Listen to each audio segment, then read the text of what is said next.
Bonjour à toutes et à tous. Pour cette deuxième intervention, je voudrais caractériser un peu mieux la relation que cette école que la Mission laïque française est en train de créer, d'inventer, souhaite entretenir avec les parents d'élèves. Pourquoi les parents ? D'abord parce que vous êtes en première ligne pour organiser la vie de vos enfants, confinés et en tête-à-tête avec eux toute la journée.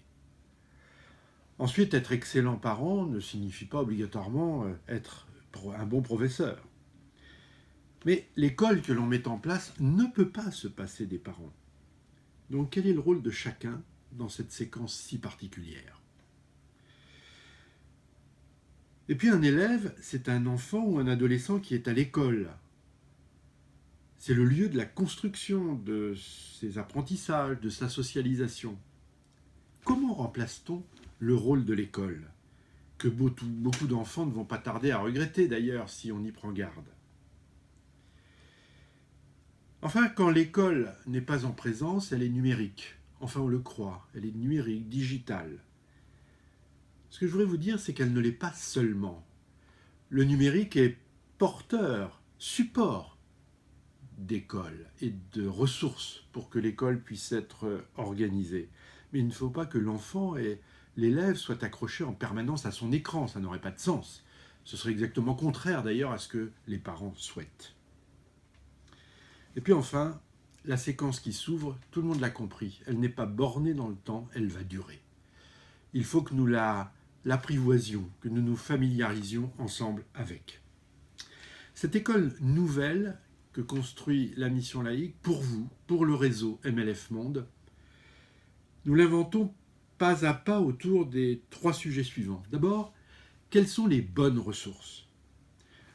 Pour vous, notre équipe les recense, les hiérarchise, les priorise, les formate pour les professeurs, et cette fois en plusieurs langues. D'ici quelques jours, c'est en 4 langues que ces ressources seront mises à disposition du réseau. D'autre part, la transmission, ça n'est pas un acte magique. Il se passe dans la classe beaucoup de choses. Il faut donc scénariser ces ressources. Comment recréer une classe virtuelle, à distance ? Car des ressources déversées sur le corps enseignant ou sur les parents d'élèves, je ne pense pas que cela serve à grand-chose. Ils en seront plutôt embarrassés. Eux, ensemble, doivent plutôt être des vecteurs d'apprentissage.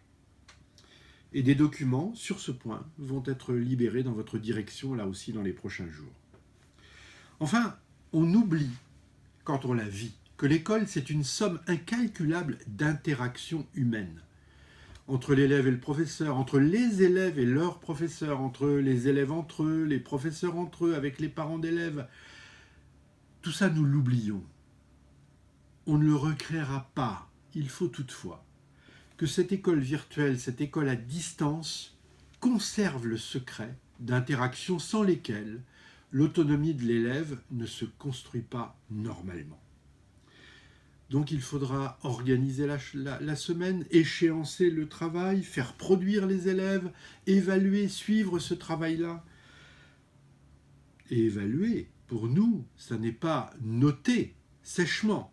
C'est au contraire par une exploitation commune entre l'élève et sa production et entre la production de l'élève et les autres élèves, et vous verrez ça à l'écran, avoir une sorte de retour sur les apprentissages, sur cette production et son amélioration.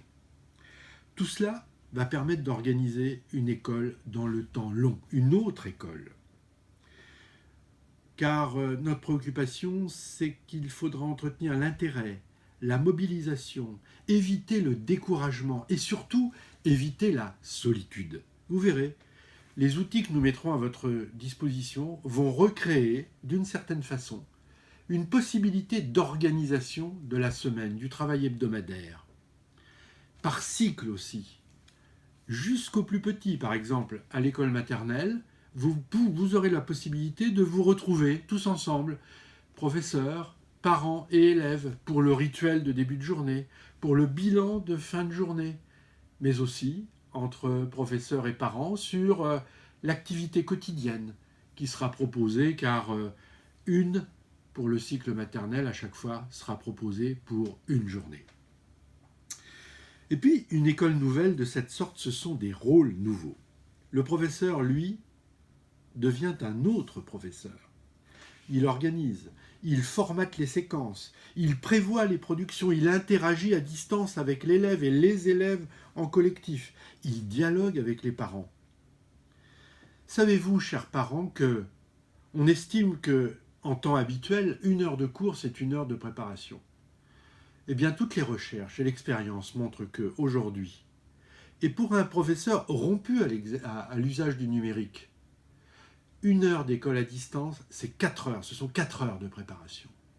On imagine l'effort que ça représente, le travail que cela constitue pour nos professeurs. Notre forum pédagogique, comme je l'ai dit la semaine dernière, est d'une certaine façon adapté et augmenté pour former les professeurs de façon accélérée à des fonctions et des compétences nouvelles. 5 semaines, 5 compétences. Connaissance des ressources, organisation du travail, scénarisation des contenus, comment faire produire les élèves à distance, comment les évaluer, comme je l'ai dit, en interaction. Les parents, de leur côté, ce ne sont pas les professeurs à la place des professeurs. Ils n'en ont ni le métier, ni le goût, et c'est très bien comme ça. Mais ils sont, dans les circonstances que nous vivons, et plus que d'habitude, des acteurs essentiels, parce qu'ils doivent, par leur volonté, installer le temps de l'école dans le temps de la famille. Pour cela, la séquence qui s'ouvre et que nous vivons ensemble, inédite, ne donne plus le choix à personne de dire que les parents sont dans l'école, en dehors de l'école, ils sont avec les professeurs, avec nous tous.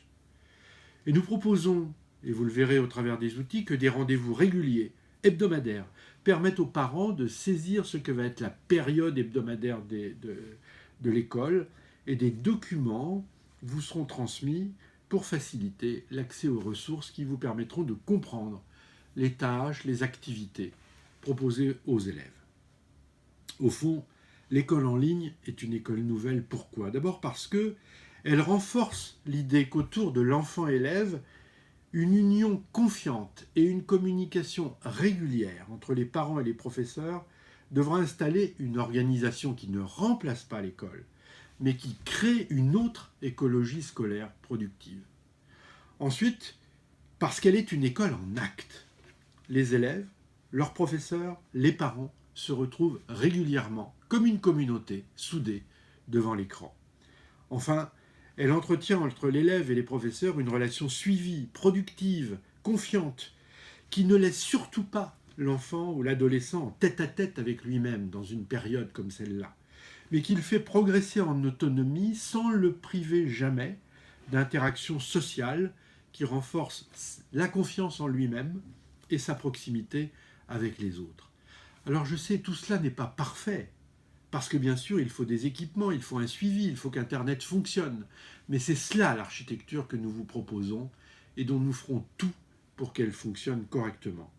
Je voudrais pour finir devant vous, chers parents, rendre hommage à la communauté de nos enseignants et aux efforts qu'ils consentent, tant dans les établissements que chez eux, devant leur ordinateur. Et rendre hommage aussi, je dois le dire, aux équipes d'encadrement et aux équipes du siège de la mission laïque française qui, je l'atteste, travaillent nuit et jour pour mettre à votre disposition un dispositif qu'on n'aurait jamais imaginé hier. Et depuis hier, nous avons un nouveau slogan.